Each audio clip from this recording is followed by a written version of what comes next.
Olá pessoal, aqui é o Marcelo e este é o primeiro de uma série de episódios do Vozes sobre as empresas que produzem tanto RPGs quanto outros jogos de mesa. Ou seja, board games, card games e war games. Eu fiz uma lista com as seguintes empresas. Empresas que não existem mais: White Wolf, TSR, Game Designers Workshop, Avalon Hill. Editoras de RPG que também fazem board games: Wizards of the Coast, Steve Jackson Games. Editoras de board games que também têm RPGs: Fantasy Flight Games, Catalyst Game Labs, Games Workshop, Alderac, Atlas Games e Privateer Press. Eu espero cobrir todas essas empresas nas próximas semanas, usando um ou dois jogos como exemplo do trabalho de cada uma. Não dá para falar de todos os produtos dessas empresas, é impossível, ou no mínimo um pouco impraticável, vai ficar episódios assim, tipo de 18 horas cada um. Então, um ou dois jogos para exemplificar cada empresa e despertar o interesse de vocês, ouvintes, nos produtos dessas empresas e vocês ficarem sabendo que elas existem por aí e o que elas fazem. Em alguns desses episódios eu vou ter co-apresentadores. Na maioria deles, não. Isso quer dizer que eu irei me aventurar pela traiçoeira região do podcast solo! Bom, para o episódio de hoje eu recebi o Douglas, que no passado fez um podcast chamado Irmandade Heróica e atualmente, além de ser jogador de futebol americano na cidade de São Paulo, também é autor do blog Notícias da Terceira Terra, um dos autores do blog Notícias da Terceira Terra. Nós falamos sobre a White Wolf e a Atlas Games. No final eu volto para alguns recados. Agora, vamos ouvir o episódio, o primeiro da série Game Publishers. Bom, Douglas, nós vamos falar um pouquinho da Atlas Games agora e depois da White Wolf. Mas vamos começar pela Atlas Games. A Atlas Games é mais conhecida pelos ouvintes, talvez, né? Por causa do RPG Ars Magica. Que... pode falar. Não, na verdade é mais o que o pessoal conhece mesmo, né? Uhum. Eles têm outros RPGs, eles têm o Bloom, Unknown Armies, tem o Feng Shui, sei lá como é que fala, que o Ivar, né, que gravava, e vou voltar a gravar no futuro, quem sabe, com um pouco de sorte, o Voz da Terceira Terra, não sei se ele tem uma cópia, se ele jogou, só que eles também têm um monte de card games e board games. Eles têm um que chama... como é que chamam de Lunch Money. Que é um jogo mais casual assim. Eles têm Cthulhu 500. Cthulhu 500. Eles atualmente... é verdade, eles estão atualmente com a licença do Cyberpunk 2020. Espero que eles façam alguma coisa, porque eu gostava pra caramba de Cyberpunk 2020. E o primeiro jogo que eu vi que... Aquele jogo eu não queria que minha mãe tivesse visto. Esse é um jogo que eu fiquei feliz da minha mãe não ter visto eu jogar, porque ela nunca encanou, não, sabe? Nunca teve problema. Ela ficava por perto quando a gente jogava RPG quando adolescentes, ou quando criança, quando adolescentes. Meus pais nunca tiveram essa encanação de é coisa do demônio, tipo, é um jogo, entendeu? Meus pais nunca foram bitolados assim. Mas o Cyberpunk 2020 tinha regra para o que acontecia com o seu personagem quando ele chamava cocaína, né, cara? Eles ganhavam uns bônus. Exatamente. Minha mãe também nunca teve problema com isso, cara. Aliás, minha mãe sempre me incentivou a jogar, foi diferente. Minha mãe é professora, então quando ela me via com 1 milhão de livros, ela, tipo, meu Deus, meu filho está lendo muito, eu preciso incentivá-lo. Acho que o jogo mais... tem outros jogos da Atlas Games, como eu falei, o Gloom, né? É um card game desenhado, como é que fala? Designado pelo Keith Baker, que o Keith Baker foi escritor freelance de Dungeons & Dragons, já ganhou é o cara que fez o Eberron, né? Sim. Mas acho que é o projeto que está mais aparecendo assim da Atlas Games. Mas a gente vai falar agora de um joguinho super, tipo assim, tradicional da Atlas Games, né? Chamado Once Upon a Time, que você já fez até uma vídeo resenha pro Voz da Terceira Terra, né? Exatamente, é um jogo muito legal. Isso eu posso falar. O jogo é de 94, teve uma segunda edição em 95, a sua primeira ou a segunda edição? É a segunda edição. E ele foi bem recebido na época, tipo assim, várias revistas falaram muito bem. Ganhou vários prêmios. A revista, aquela revista da Steve Jackson Games, como é que chama aquela revista? Pyramid. Isso. Ela disse que é um dos melhores jogos do milênio. Sim, teve acho que foi o melhor jogo familiar do milênio. E também está na lista do Most Underrated Games, quer dizer, os jogos mais desprezados, por assim dizer. Subestimados, né? Subestimados. E teve uma expansão, você está com a expansão aí também, né? O Once Upon a Time Dark Tales. E como é que é o jogo? Por quantas pessoas? Quanto tempo leva? Você acha que é... Vamos lá, vamos devagar então. Quantas pessoas se joga esse jogo? Bom, primeiro só para corrigir um negócio, pelo que eu estava vendo no site da Atlas, quando eu fui gravar o unboxing, Tem uma terceira edição já do Once Upon a Time, que as cartas também são muito bonitas. Ah, é? E é retrocompatível? Parece que sim. Eu não vi as regras, ainda não consegui pegar, mas me parece que eles vão lançar e eles vão fazer algumas coisas diferentes, mas que acredito que seja utilizável, porque eu não vejo uma grande mudança das regras. Uhum. Não vejo como eles mudarem as regras. O Once Upon a Time é um jogo competitivo de cartas, então você joga, se não me engano, são até 6 jogadores. Eu acho que você pode jogar com mais. Dependendo do número de jogadores, você muda o número de cartas que cada jogador tem. Então, quanto menos jogadores, mais cartas você tem na mão. Quanto menos jogadores, quanto mais jogadores, menos cartas. Eu acabei de achar aqui, ó. Once Upon a Time foi nomeado melhor Family Card Game pela revista Games Magazine em 97. E eles estão, aparentemente, tipo assim, estão anunciando aqui no site da Atlas a terceira edição. E a arte mudou. Ainda é a mesma artista, a Sophie Mournier, que é a mesma artista que fez. Só que, tipo assim, não tem. Estão dizendo que vai ter a terceira edição. Não está dizendo a Ordem Sorting Game. Ou se já teve, eu não sei se isso aqui é. Não fala nada, não fala se saiu, se vai sair. É meio... Ele tem um videozinho falando da terceira edição, mas não tem nada que te diga data, se você pode comprar. Tanto que quando você entra no Atlas Shopping, ele te manda pra segunda edição. Achei. Lançamento outubro de 2012, então tá pra sair, cara. Eu tô quase me arrependendo de ter comprado a segunda edição. Olha só, não é a mesma desenhista não, cara. Mudaram a desenhista. Agora é um cara chamado Omar Rayyan. Como é que tá? Bom. Mas é legal você ter mais de uma versão do jogo. Sim, principalmente se as regras forem compatíveis, né? São mais cartinhas. E vamos ver se entirely new artwork, não sei o que. Esse cara, ele fazia, de acordo com o site, ele já pintou cartas para Magic the Gathering. A caixa foi redesenhada, a card list foi desenhada, o livro de regras está mais simples. Mas não fala se é retrocompatível. Provavelmente. É que o jogo é fechado, não é um jogo. Faz sentido ser retrocompatível porque é um jogo fechado, não é um jogo colecionável, né? Exatamente, não é colecionável. Bom, então fala como é que é o jogo. Eu acredito até que o DuckTales vem com a mesma listagem de cartas, não tem diferenciação. Uhum. Quantas pessoas? O jogo é até 6 pessoas. 6 pessoas. O que eles falam é até 6 pessoas. Mas eu acho, como eu falei, que dá pra jogar mais gente. Quanto mais gente, menos cartas na mão. Quanto menos gente, mais carta na mão. O jogo é muito rápido.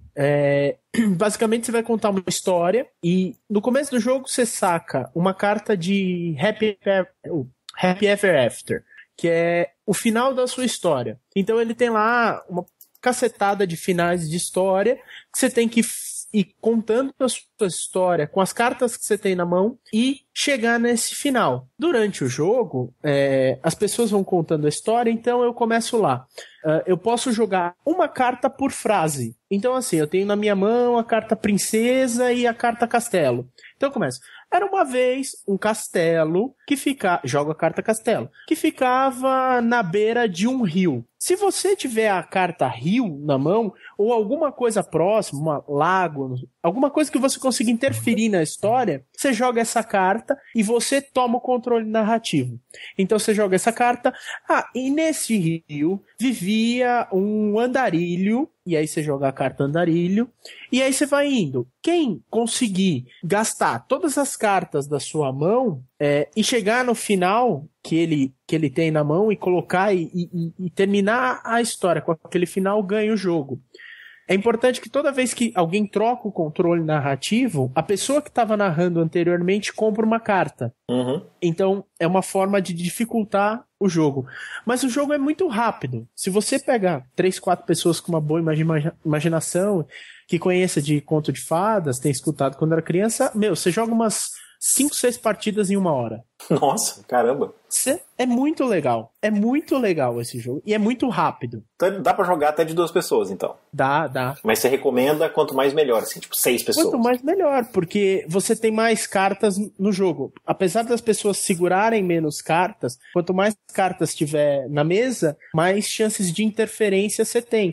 Então você interfere na história do outro cara. Exatamente, é o que eu falei. Quando você tá narrando, eu falei que tinha um castelo e tinha um rio. E aí você, Marcelo, tem a carta do rio na mão, você joga a carta no rio na mesa e toma o controle. Você começa a contar a história. Então você tem que tomar cuidado com a história que você está contando, senão a pessoa assume. Então é uma história só no tabuleiro, na mesa. É uma história só, todo mundo tá contando e todo mundo tem que chegar no seu final para ganhar a mesa. Uhum. Então, a sua ideia é ir se desfazendo das suas cartas, contando um conto de fadas e tentando desviar das cartas que os outros podem jogar. E ainda assim, você tem as cartas de interrupção que você não consegue escapar. Porque o cara, a hora que você fala de um lugar, por exemplo, e o cara tem uma interrupção de lugar, ele interrompe a sua jogada ali e ele passa a contar a história. E a carta de interrupção já tem até um lugar. Então eu viro e falo, porque no castelo, aí o cara com a carta de interrupção de lugar. Não era bem um castelo, era uma planície. E aí ele toca o jogo dali pra frente. Que louco. É muito engraçado. E dependendo do nível das pessoas que jogam, quanto mais imaginativa a coisa for, cara, vai longe. E como é que acaba o jogo? Tem umas cartas de final feliz. Como é que funciona? Então, acho que o deck são assim, 1/3 do deck são essas cartas de final feliz, não é? Então, são 55 cartas de final feliz, se não me engano. Eu precisaria pegar a caixa, mas tá longe. Eu tô vendo aqui na internet. São 55 cartas de Happy Ever After e 110 de Once Upon a Time, quer dizer, 1/3. Exatamente. Então, você tem 1/3 de finais, o resto são personagens, se dividem em personagens, itens, lugares, aspectos, que é tipo sensações e sentimentos, né?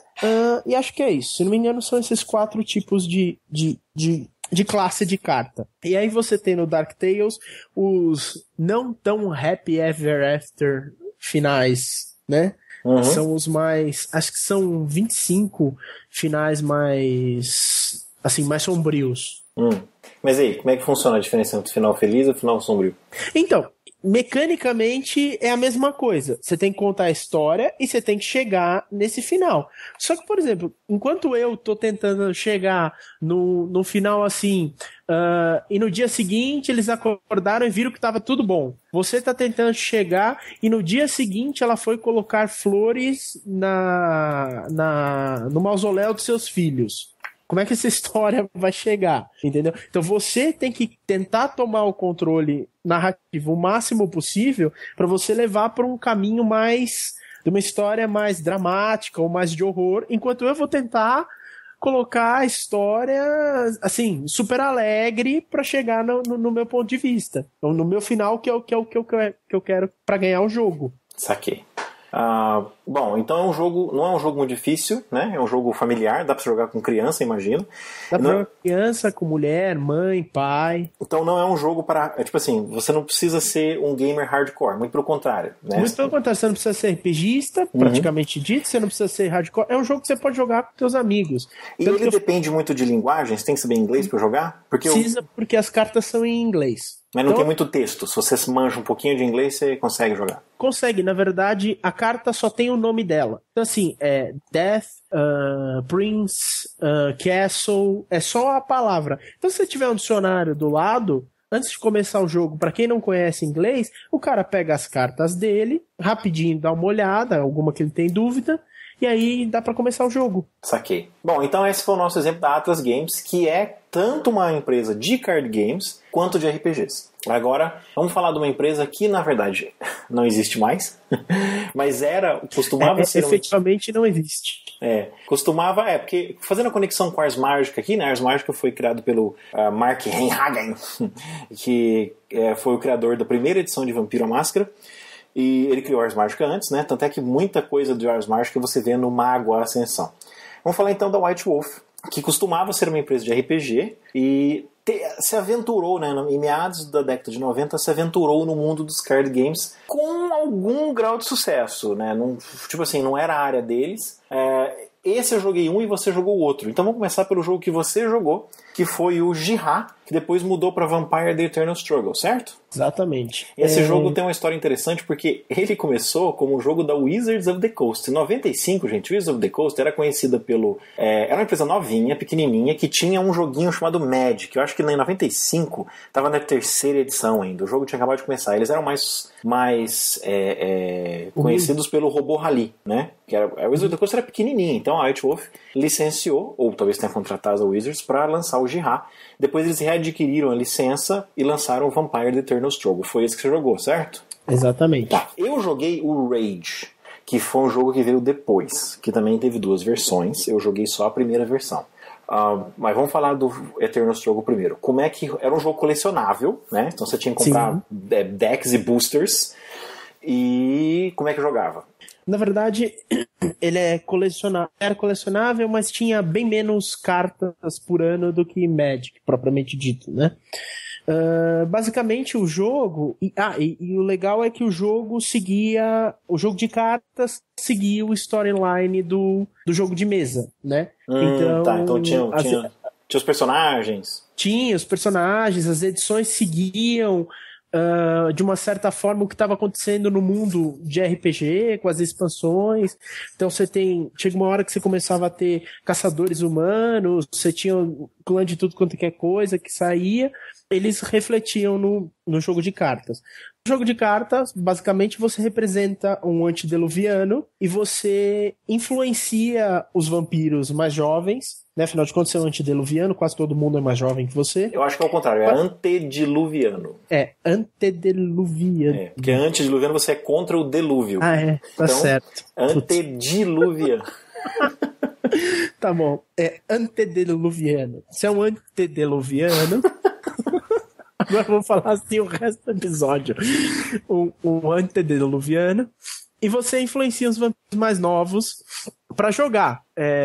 Como é que isso se realiza? Você começa o jogo com 30 pontos de sangue e os vampiros começam virados para baixo e você vai influenciando os vampiros. Como é que você faz isso? Você passa do seu sangue para eles, cada vampiro tem uma capacidade de sangue, aí quando você atingia essa capacidade, você virava o vampiro para cima, né, com a face da carta para cima, e ele estava apto a fazer as muitas...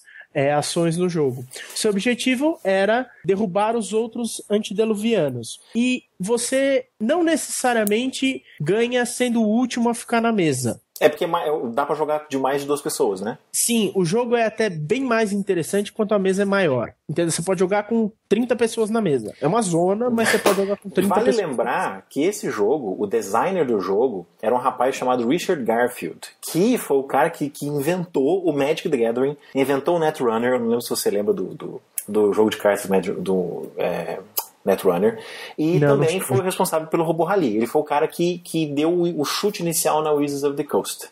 E ele criou um jogo completamente diferente do Magic, né?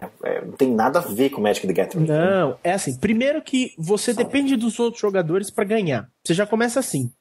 Ele parte da premissa do vampiro que você vive numa sociedade vampírica, todo mundo quer foder todo mundo, mas você depende dos outros pra conseguir foder todo mundo. Então assim, como eu falei, nem sempre ser o último a estar na mesa significa que você ganhou o jogo. Ganhar o jogo é você tirar outros antediluvianos da mesa. Então quando você tira um antediluviano da mesa, normalmente o que acontece é o seguinte: você senta na mesa, o jogador que está à sua esquerda é a sua presa e o que está à sua direita é seu predador. Legal. Então, cada vez que você tira uma presa da mesa, o próximo antediluviano à sua esquerda vira sua nova presa. Cada vez que você tira uma presa da mesa, você ganha um victory point. Eu nunca joguei o jogo, mas o cara que tinha o jogo é um cara que hoje tem uma loja de papelaria, mas também vende RPG, vende card games, basicamente vive de vender Yu-Gi-Oh! E carta de Magic. Então ele tinha como ele era lojista, hoje eu tenho essas contas de vidro. Foi super fácil de achar. Quando eu descobri o que era umas continhas de vidro que é usada para decoração de vitrine. Eu falei, então já sei onde encontrar. E achei um monte. Eu tenho um monte aqui, eu uso pra tudo quanto é coisa. Pra RPG, pra card game, pra board game. Mas na época, só ele tinha, cara, a gente usava Magic usando umas continhas de vidro, assim, a continha Sim, de sim. clarinha valia 1 ponto, né, 1 ponto de vida, e a escurinha valia 3 ou 5, agora eu não lembro. Então ele pegava as continhas vermelhas pra jogar o Jihad na época, né? Exatamente. Era muito legal, cara, parecia sangue coagulado na mesa. E como você tem muita marcação, você tem que fazer quanto cada vampiro tem de sangue, o seu sangue como antediluviano, outras marcações que você faz de algumas outras cartas na mesa, então você tem muitos marcadores na mesa. Então tem gente que usa dado, tem gente que usa essas contas de vidro, eu sempre usei essas contas de vidro, depois de um certo tempo, no começo a gente usava feijãozinho mesmo. E é um jogo difícil de pegar ou é fácil de aprender? Porque assim, existem vários tipos de jogo. Tem aquele jogo que tem a curva de aprendizado, é difícil, é demoradíssima, mas uma vez que você pegou o jogo, cada um para ser Deus para todos. Tem jogos muito fáceis, por outro lado, tem jogos que são muito fáceis de aprender, mas difíceis de dominar. Ou seja, quanto mais tempo você está jogando, melhor você é, né? Então, que tipo de jogo é esse? É difícil de aprender e fácil de jogar, ou fácil de aprender, mas difícil de dominar? Se você dominar o inglês, ele é fácil de aprender, ele tem muita coisa pra fazer, mas ele é fácil de aprender e difícil de jogar. Você demora um certo tempo pra conseguir pra pegar cartas e montar um deck que funcione, entendeu? É porque é um jogo pra jogar bem com ele. É um jogo de coleção, né? Então você tem que montar seu deck, né? Você tem que Exatamente. vir pro jogo com o deck. E é um jogo que dificulta um pouco, porque você não pode contar só com o que o seu deck faz.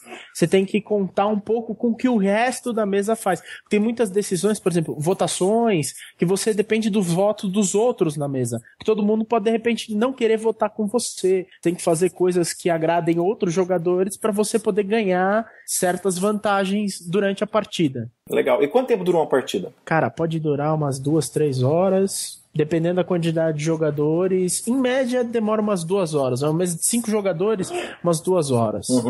Você ainda tem a sua coleção de Turn Struggle? Tenho.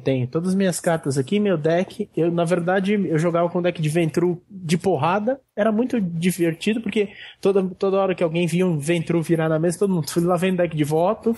Aí eu saía bodegando a cara de todo mundo. Deck de voto? Deck de voto. Você tem algumas ações no Vampire. Você tem ações de Bleed, que é a ação mais básica, que é quando seu vampiro vai lá dar uma porrada no outro antediluviano. Você tem as cartas de voto. Então, por exemplo, quando você influencia os seus vampiros e eles ficam ativos, dependendo do vampiro, os vampiros têm títulos. Então você tem príncipes, arcebispos, bispos, Justicars, primogênitos e assim, todos os títulos que você tem no jogo de mesa. E esses títulos têm votos. Por exemplo, o príncipe tem 2 votos, primogênito tem 1 voto, Justicar tem 3 votos, Inner Circle da Camarela tem 4 votos. Entendeu? Então, aí você pode chamar, o seu vampiro faz uma ação de votação. Eu quero votar isso aqui. Aí você tem uma carta de votação na mesa. Normalmente as votações incluem ganhar sangue, dar pontos de dano em outros antediluvianos, buscar alguma coisa no deck, melhorar alguma coisa em algum vampiro seu, transformar um vampiro em príncipe de algum lugar, né? Ou tirar algum outro vampiro que é príncipe de algum lugar. E aí você faz votações. Uma coisa que é legal no Vampire também é que você não pode ter 2 vampiros iguais na mesa. Que legal, é até único. Se eu tô influenciando, vamos supor, o Hadestev, que é o Inner Circle dos Ventru, e você influenciar e levantar o mesmo Hadestev, a gente contesta eles. E eles ficam fora do jogo, eu e você gastamos sangue todo turno pra ficar com aquele vampiro. Pra ver quem ganha a influência sobre aquele vampiro. Que interessante. Então os personagens são únicos. São únicos. Esse jogo ele ficou até 2000 com Wizards of the Coast, que não produziu muita coisa. Eles produziram acho que 6 ou 7 expansões, né? Não produziu. Aí em 2000 a licença reverteu para White Wolf, que não fez nada com o jogo. Eles licenciaram esse jogo. Não, acho que eu tô confundindo com a história do Rage, porque acho que não teve tipo teve assim, bastante coisa de... não, a partir de 2000 a White Wolf continuou lançando expansões, né? Sim, aí você teve expansão de Arimane, de Caçador, de Gerena. As cartas de Gerena eram absurdas. Foi basicamente nesse período, assim, que nós já estamos aí no storytelling, né? Foi nesse período em que a única coisa que você tinha do antigo mundo das trevas era as expansões que saíam pro Eternal Struggle. Atualmente o jogo está, digamos assim, suspenso, porque a própria White Wolf tem, acho que 3 funcionários trabalhando lá hoje. A White Wolf hoje ela é uma subsidiária, foi comprada, né, por uma empresa islandesa ou finlandesa, que é a dona do EVE Online, né, que não está fazendo absolutamente nada com ela. Tem 3 caras lá fazendo uns PDFs, mas eu não vou falar mais nada porque eu tenho uma surpresa para os ouvintes para daqui a 2 semanas ou semana que vem. Então eu não tenho, por contrato eu não posso falar nada. Olha só, já criei um hype. O negócio tá ficando chique, hein? Por contrato? Mas olha só, esse negócio de voto me lembrou o Rage, que foi o jogo que eu joguei. Eu conheci um cara no meu grupo de jogo lá de Franca, que ele foi a primeira versão do Rage. Foi a primeira, porque o Rage teve 2 versões também. Que a parte de trás era igual, chamava Rage. Diferente do Vampire, do The Eternal Struggle, que você tinha 2 decks, né? Um deck verde e um deck vermelho. O Rage, você montava 2 decks também, era o mesmo sistema. Era um deck em que eu puxava minhas cartas e um deck que eu só puxava carta na hora de combater. E você tinha sistema de votos também. Era um jogo fácil de pegar, tá? Mas ele era difícil de dominar, porque ele tinha muito complicador. A gente jogava como o cara tinha uma coleção inteira, porque o jogo foi lançado em 95 e em 96 já não estava mais produzindo, não fez sucesso. Então teve uma quantidade limitada de cartas. Eu não sei se ele completou a coleção, mas ele tinha muito carta suficiente para montar um deck lá para 3 ou 4 pessoas, de um deck para cada jogador, independentemente disso. Porque assim, quando o jogo foi descontinuado, ele fez mais ou menos o que eu fiz com o X-Men The Movie, da Wizards of the Coast, que eles lançaram 121 cartas, né, tipo, e não lançaram mais, então ficou baratinho. Você compra por 11, igual eu comprei por $11, uma caixa fechada com 36 boosters, sabe aquela que você monta para colocar Sim. Como é que fala? No balcão, né? Então ele conseguiu muito barato. Acho que ele comprou na Devir, numa viagem que a gente fez. E aí era o seguinte, você tinha seus personagens, então você começava o jogo, você descia seus personagens, e era um jogo mais divertido quanto mais pessoas também. Se tivesse 4 pessoas, dá pra jogar 2 pessoas, mas era muito mais divertido quando você tinha 4 pessoas, porque 2 pessoas você tem exatamente o seu alvo, né? 4 pessoas, 3 pessoas na mesa, não necessariamente. Então você descia os personagens, e aí você tinha os personagens icônicos da White Wolf, ou você podia montar um deck do Dançarino de Espiral Negra, entendeu? Você podia escolher de que lado você estava. E aí você tinha cartas de... tipo assim, todo mundo jogava ao mesmo tempo, tá? Era uma zona. Você tinha assim, fase tal. Então, beleza. Agora é a fase em que pode atacar. Alguém vai atacar? Não, ninguém vai atacar. Então agora é a fase de regenerar. Agora é a fase de atacar vítimas. Agora é a fase... E você descia as cartas de espírito. Vou conjurar esse espírito. Tem essa vítima, vou colocar essa vítima na mesa. Você descia... Você montava basicamente sua tribo, né? Sua tribo, não, sua matilha. Você elegia um alfa para aquele round. Porque se alguém fosse te atacar, ele atacava o alfa, né? Você tinha cartas que afetavam os não alfas, né? Você podia atacar território, o objetivo era você acumular... como é que chama? Renome, que era o negócio dos lobisomens, né? Você começava com um tanto de renome que ia depletando, você tinha que, tipo, sacanear outra tribo ou outra matilha para conseguir seu renome. Então você tinha um pool de renome, né? Você conseguia, acho que 20 de renome, você ganhava o jogo. Então tinha esse lance assim, você não necessariamente combatia. Combate, apesar de que você jogava cartas para atrapalhar os outros, para sacanear os outros, mas você tinha um deck separado que a gente colocava à direita, assim, que era o deck do combate, que eram as manobras de combate. Eu vou atacar o seu alvo, beleza, então esses dois vão fazer um combate. E aí você usava um outro deck. E a sua mão recarregava muito rápido, sabe? Você estava o tempo todo com a mão cheia de carta. Inclusive tinha uma fase em que você regenerava a sua mão, assim, né? Que é recarregar o deck. Só que aí tinha uma coisa tipo de votar também. Que tinha um momento em que você colocava uma carta de algum efeito na mesa e todos os jogadores tinham que votar. E a quantidade de votos era desse jeito, que nem do Vampire Eternal Struggle. Você pegava o renome, né, dos personagens e aquilo valia um tanto de voto. E decidia se aquele efeito ficava na mesa ou não. Então, assim, era um jogo que podia demorar muito pra jogar, sabe? Uma partida facilmente levava 2 horas, ainda mais se você tivesse um monte de gente. O que eu não gostava no jogo? É um jogo colecionável. Eu nunca fui muito fã de jogos colecionáveis. Eu fui jogador de Magic durante a 3ª edição e a 4ª edição. Foi lançada a 5ª edição, eu decidi não jogar mais. Mas eu já não estava mais muito jogando mesmo. E qual que é o problema pra mim de jogos colecionáveis? Jogos de cartas colecionáveis? Além de, obviamente, em primeiro lugar, o vício. Você tem que estar sempre comprando mais boosters e mais decks e as expansões e os boosters, gastando grana com aquilo, e comprando carta na internet e trocando. Na época não tinha internet, 94, não tinha, a internet era discada. Mas você encontrava com as pessoas. Bem mais difícil. Tinha 2 lugares em Rio Preto, eu morava em Rio Preto nessa época. Tinha 2 lugares em Rio Preto que você encontrava, eram 2 lojas. Tinha uma loja no Andalog Gallery Center, que tinha um último andar, assim, ó, é uma galeriazinha de 4 andares, que no último andar tinha encontro de RPG, tinha encontro de jogos de cartas. E tinha uma loja no Rio Preto Shopping Center que vendia. Então era um point, em que você trocava carta, você negociava com os outros e comprava booster e tal. Então é feito vício, você tem que estar sempre comprando, porque se você para de comprar, o seu deck fica defasado. Não, às vezes você não pode nem disputar torneio, nem disputar nada, porque você não tem as edições que são válidas pro torneio. Quando saiu a 4ª edição, um monte de carta minha da 3ª edição passaram a ser inválidas, ilegais, que eu podia jogar em casa, mas não podia jogar em campeonato. E acredite se quiser, havia campeonato de Magic em São José do Rio Preto, cara. Eu peguei 16º lugar, foi para as oitavas. 16º significa que você foi para as oitavas e perdeu, né? Na primeira fase da segunda fase. Então esse é o problema com o que eu tenho com todo card game. Você não pode parar de comprar, senão você não consegue jogar.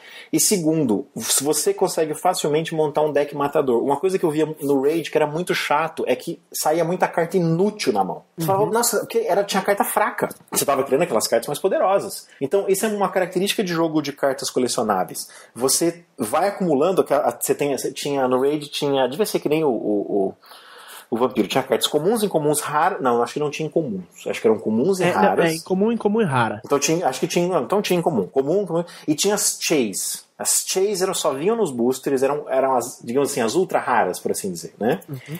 E você queria essas cartas na sua mão. Você não queria, porque como você jogava com o deck pronto do cara, você só montava ali o que você queria. Então você tinha muita carta imbecil que você, mas eu não quero jogar com isso.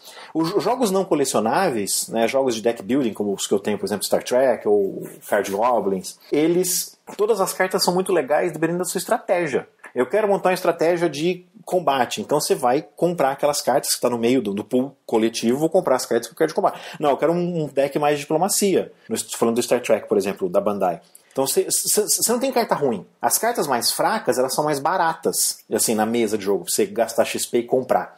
E as cartas mais poderosas são mais caras. Esses jogos colecionáveis, não. Elas não têm preço no jogo. Eu não gasto tantos pontos de renome para puxar tais cartas. É o que vem na minha mão. Então, muitas vezes, você perdia o jogo, eu perdi o jogo, porque não tinha saído carta boa na minha mão e do cara que tá na minha frente tinha saído um monte. Ou o contrário, né? Então, isso é uma coisa que me tirava o tesão do jogo, sabe? Mas eu gostava do Vampire justamente porque você tinha uma fase que você podia descartar cartas e comprar. O lance do Vampire, que eu sempre gostei, é que você tinha uma mão de 7 cartas e você tinha sempre uma mão de 7 cartas. A menos que algum efeito na mesa fizesse você diminuir a sua mão ou aumentar a sua mão. Normalmente o pessoal usava cartas para ter 8 cartas na mão. Então você roda muito a sua mão. Então você pegou as cartas boas, você usa as cartas boas e você já, como você diz, você já recupera a sua mão e aí você tem uma rotatividade mais alta. O risco é você ficar com uma mão de cartas ruins, aí você vai trocando aos poucos, mas ainda assim você consegue tentar dar uma dinâmica pro seu jogo. Como o jogo é demorado e depende dos outros jogadores, às vezes essa coisa se equipara um pouco. Aí vai do seu deck ser bem construído ou não. Uhum. Aí depende exatamente disso. Depende de você ter montado um deck com as cartas que te interessam, né? O que eu gostava no Raid, que pelo que eu tô vendo é a cara do Eternal Struggle, era a temática. Isso é bem a cara de jogos americanos. O jogo é bem temático. Então, eu sentia mesmo que eu estava no comando de uma matilha, que tinha as diferenças, assim, eu queria fazer certas coisas, porque você lembra no jogo do Werewolf? Sim. O declínio, a grande derrocada dos lobisomens é que eles não conseguiam concordar nem como enfrentar o Wyrm. Eles passavam mais tempo brigando entre si do que enfrentando os vilões do jogo.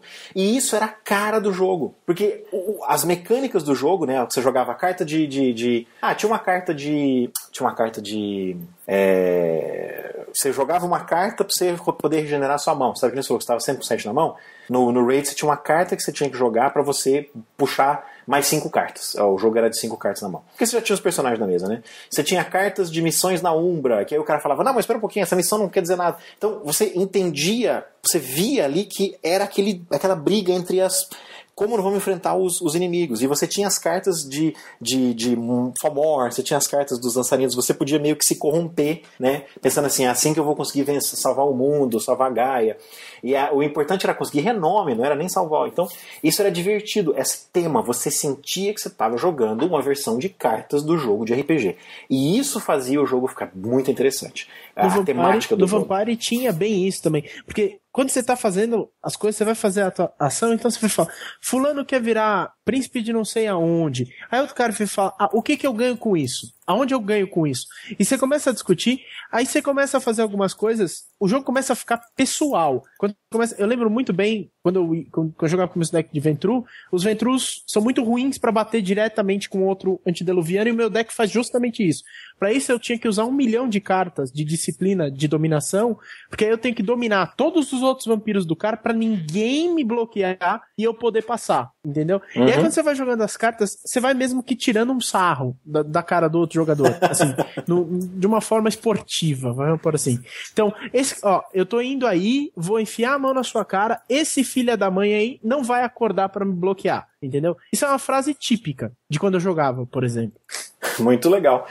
Bom, esses jogos antigos, eles são relativamente fáceis de achar no eBay, por exemplo. Once Upon a Time tem a Amazon, ela tem uma cópia do Once Upon a Time segunda edição, que não dá pra comprar na Amazon.com, mas dá pra comprar na Amazon.com.uk, que nós temos banners ali na show notes, mas eu não recomendo. Primeiro que tá caro, na Amazon britânica tá 21 libras. Nossa. Isso são tipo R$60. E tá pra sair a terceira edição, então não recomendo. Se você gostou da ideia aqui, se você viu a review do Douglas, o deck foi tudo refeito, as ilustrações, tá pra sair este mês, vamos ver se sai, então espera um pouquinho se você gostou do jogo. E o Rage, e tanto o Jihad quanto o Eternal Struggle, se você procurar no eBay, você encontra, sabe? Se você for na Devir aqui em São Paulo, ainda tem pra vender. É mesmo? Você acha alguma coisa das últimas edições, de Rena, de Arimani, é bem difícil, mas você até acha.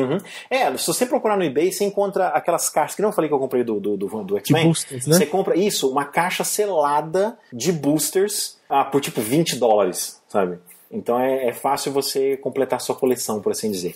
E é um jogo divertido. Se você gosta de jogos antigos, assim, acho que o jogo, tirando essas reclamações que eu fiz aqui, né, se você não se importa com essas, se você não tem esses mesmos problemas que eu tenho, o jogo é muito divertido. Eu acho que até na verdade hoje, agora o jogo virou, não é mais colecionável, né? Até que se mude isso, você tem, ele era colecionável, mas agora você tem X edições e você vai achar as cartas que você achar. Você pode fechar a edição e você pode fazer, mais, né? Pode fazer que nem eu fiz com o Spellfire, que eu tenho cartas o suficiente para montar, acho que 5 ou 6 decks. Então fica lá dentro da caixinha. Você quer um deck que tem mais mago? Você quer um deck que é mais forte? Você quer o deck de Dark Sun? Você quer o deck... Então aí eu espalho entre meus jogadores e vamos jogar o Spellfire, entendeu? Com as cartas que eu tenho aqui, com os decks já montados. Dá pra fazer isso. Bom, aliás, nós vamos jogar Spellfire quando eu for aí. Opa, eu já vou pegar o meu deck matador aqui pra acabar com você. O meu deck tá separadinho aqui, ó. Beleza. Vai ser divertido jogar com alguém que não tá usando as minhas cartas. Bom, Douglas, muito obrigado. Hoje nós falamos sobre a Atlas Games, né? Pegamos, como falei no começo, pegamos um exemplo e sobre a tentativa do White Wolf em fazer card games. Bom, galera, valeu pelo convite, Marcelo, e estamos à disposição aí se precisar. Recados. Em primeiro lugar, eu quero agradecer ao ouvinte Emílio de Goiás. Não sei se esse é o nome dele ou se é um cara chamado Emílio que vive em Goiás, que enviou um e-mail pro Vozes com uma dúvida sobre um jogo de horror que ele quer fazer. O seu e-mail, Emílio, me deu uma ideia. Eu gostaria que vocês, ouvintes, me mandassem e-mails sobre qualquer coisa. Qualquer coisa mesmo. Pode ser um pedido de ajuda sobre o jogo que nem o Emílio fez, pode ser uma dúvida sobre o jogo, pode ser uma pergunta sobre um tema que já cobrimos aqui, você quer saber se o jogo é bom, se o jogo é ruim, pode ser sobre algum tema que não cobrimos aqui, pode ser sobre o podcast, pode ser sobre nós, atualmente mim, mas estou tentando montar uma nova equipe. Isso fica para o futuro, eu não vou falar nada sobre isso agora porque é segredo. Bom, sobre qualquer coisa mesmo. A minha intenção é usar os e-mails de vocês como ponto de partida para os futuros episódios, quando eu voltar a gravar ao vivo com gente aqui em volta da mesa no escritório que eu já estou montando aqui, já está 50% pronto no meu novo apartamento. Eu pretendo transmitir, se tudo der certo, transmitir ao vivo pela internet, depois colocar no ar, né, essa gravação. Então eu quero usar os e-mails de vocês como ponto de partida, né? Pode ser um e-mail, talvez renda 10 minutos de conversa no episódio, ou pode ser que dê pano pra manga pro episódio inteiro. Se vocês preferirem, vocês podem escrever lá nos fóruns da Terceira Terra, né, no fórum do Vozes, www.terceiraterra.com/fórum ou fórum.terceiraterra.com, vai dar no mesmo lugar. Se for interessante, eu posso até usar aqui, mas eu quero desenvolver em vocês o hábito de escrever para mim. Vamos ver se dá certo? Só mandar um e-mail com qualquer coisa, qualquer pergunta, qualquer dúvida, qualquer comentário. Não precisa ser dúvida, pode ser um comentário. Esse comentário pode virar metade do episódio, pode virar o episódio inteiro. Escrevam para vozes@terceiraterra.com. Eu garanto que eu vou ler seu e-mail no ar. Não importa o assunto. Tô falando sério. Outro recado, um pouco mais leve agora, é do ouvinte Rafael Villanova. Ele pediu pra gente divulgar um projeto dele, chamado Terra Vasta, um mundo de imaginação. O nação é escrito em letras capitais porque é um trocadilho. A ideia dele é um RPG um cenário, né, em que ao invés de interpretar um personagem, o jogador interpreta um país ou um povo, né, fazendo um exercício político, de acordo com ele. O site é terravasta.com.br. A chamada do site é a seguinte: Vasta é mais do que um jogo de RPG. É um exercício político baseado em um planeta imaginário, onde qualquer pessoa pode criar e desenvolver seu próprio país. Não existe um objetivo definido. Cada participante lidera uma ou mais nações, organiza seu governo, cria seu símbolo, sua cultura, etc. Há muitos anos atrás eu participei de uma lista de discussões. Agora sou eu, não está escrito mais no site deles. Eu participei de uma lista de e-mails em que nós criávamos um mundo. E aí é como se cada jogador fosse um deus. Foi interessante no começo, depois virou uma putaria, porque cada um criava seus elfos, todo mundo tinha um elfo. Mas foi um exercício interessante. Eu imagino que seja mais ou menos nesse sentido, só que com regras, né? Lá no site terravasta.com.br. E você não é uma entidade, você interpreta uma cultura, uma nação, um povo. Eu achei a ideia muito interessante. Confiram lá, www.terravasta.com.br. O link vai estar nas show notes. E deixa eu ver. Que eu me lembre, são esses os recados. Se eu esqueci de algum, eu posso ter anotado alguma coisa no computador que está lá com a minha mulher na sala, eu falo no próximo episódio. Não, no próximo episódio não. Eu vou falar daqui a 2 episódios, se faltou algum recado. O próximo Vozes que vai pro ar é um vídeo que estava perdido aqui. Estava perdido, foi encontrado, estava morto e voltou a viver. É o episódio pródigo. Em junho ou julho, o último, né, deste ano 2012, eu recebi e desempacotei, em frente às câmeras, o meu exemplar do Card Goblins, que é um jogo de cartas não colecionáveis do Coisinha Verde Games. Então, no episódio seguinte do Vozes, a gente volta, assim, depois desse, né, semana que vem, vai ser esse Desempacotando, é um vídeo. No próximo episódio, depois desse, eu volto, à série Game Publishers. Coincidentemente, o Coisinha Verde Games é uma dessas editoras que tem RPG de card games. Dê uma olhada lá no site deles, coisinhaverde.com.br. Eles acabaram de lançar mais uma expansão do Card Goblins, dessa vez é Faroeste, eu já encomendei o meu, a minha cópia. E o jogo Advanced Malditos Goblins está em pré-venda. É tudo que eu tenho para hoje, nos vemos em alguns dias. Obrigado por ouvirem e até o próximo episódio do Vozes da Terceira Terra. Você acabou de ouvir o Vozes da Terceira Terra. Nossa trilha sonora de abertura e encerramento são cortesia do músico Marx Klein. Show notes, e-mail e outras formas de contato estão em www.terceiraterra.com. Faça parte da discussão deste episódio em www.tpkbrasil.net. A Terceira Terra é patrocinada em parte pelos sites Amazon, Book Depository e Noble Knight. Faça sua próxima compra nessas lojas através de um de nossos banners. Também temos botões de doação em nosso site, cujos valores vão diretamente para nosso servidor. E você pode nos ajudar de graça também, divulgando nossos podcasts para amigos, parentes e colegas. A Terceira Terra e o Voz da Terceira Terra são uma criação de Marcelo Dior, licença Creative Commons, de atribuição e compartilhamento pela mesma licença, versão 3.0 internacional.